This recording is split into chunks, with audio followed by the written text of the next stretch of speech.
Corona মহামারী যা থমকে দিয়েছিল পুরো বিশ্বকে, সারা পৃথিবীর মানুষকে করেছিল ঘরবন্দি। বিশ্ব স্বাস্থ্য সংস্থা 2020 সালের 11 মার্চ করোনাকে বৈশ্বিক মহামারী বলে ঘোষণা করেছিল। তখন বিশ্বজুড়ে কোটি কোটি মানুষ করোনায় আক্রান্ত হয়েছিল। এতে 70 লাখেরও বেশি মানুষ প্রাণ হারায়। এমন একটি পরিস্থিতি থেকে বিশ্বের মানুষকে মুক্ত করতে এগিয়ে এসেছিল চিকিৎসা বিজ্ঞানীরা।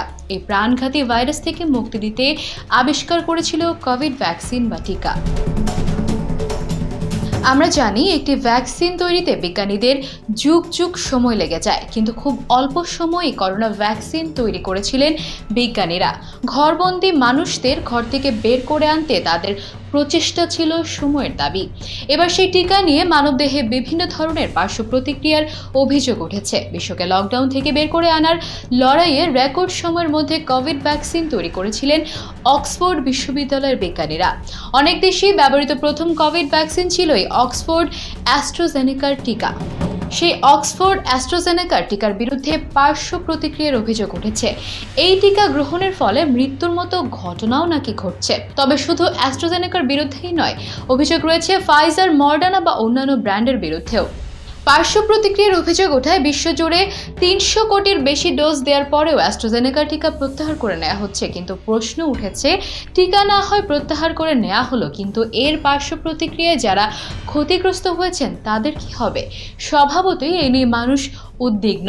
ব্রিটিশ ফার্মাসিউটিক্যাল জায়ান্ট অ্যাস্ট্রাজেনেকা তাদের বিরুদ্ধে অভিযোগের বিষয়টি স্বীকারও করে নিয়েছে। এক গবেষণা প্রতিবেদনে উঠে এসেছে এই টিকা গ্রহণের ফলে মানবদেহে থ্রম্বোসিস উইথ থ্রম্বোসাইটোপেনিয়া সিনড্রোম বা টিটিএস নামে বিরল পার্শ্ব প্রতিক্রিয়া হতে পারে।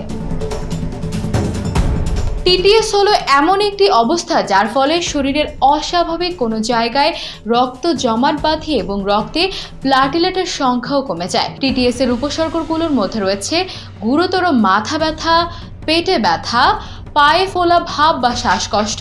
শুধু তাই নয়, ঘটতে পারে মৃত্যুর মতো ঘটনাও। শুধু অ্যাস্ট্রাজেনেকা নয়, করোনার অন্যান্য ব্র্যান্ডের ভ্যাকসিন যেমন ফাইজার ও মডার্নার টিকাতে রয়েছে পার্শ্ব প্রতিক্রিয়া, যার ফলে হতে পারে হৃৎপিণ্ড, মস্তিষ্ক ও রক্তের নানা ধরনের জটিলতা। বাংলাদেশে অ্যাস্ট্রাজেনেকা, ফাইজার, মডার্না সহ সব ব্র্যান্ডের টিকাই ব্যবহৃত হয়েছে। শুধু অ্যাস্ট্রাজেনেকার টিকায় দেওয়া হয়েছে 5 কোটির বেশি ডোজ। কেউ কেউ এই টিকা একাধিক ডোজও নিয়েছেন। কাজেই পরীক্ষা করে দেখা দরকার দেশে কারা এর পার্শ্ব প্রতিক্রিয়ায় আক্রান্ত, তাদের চিকিৎসাই বা কি।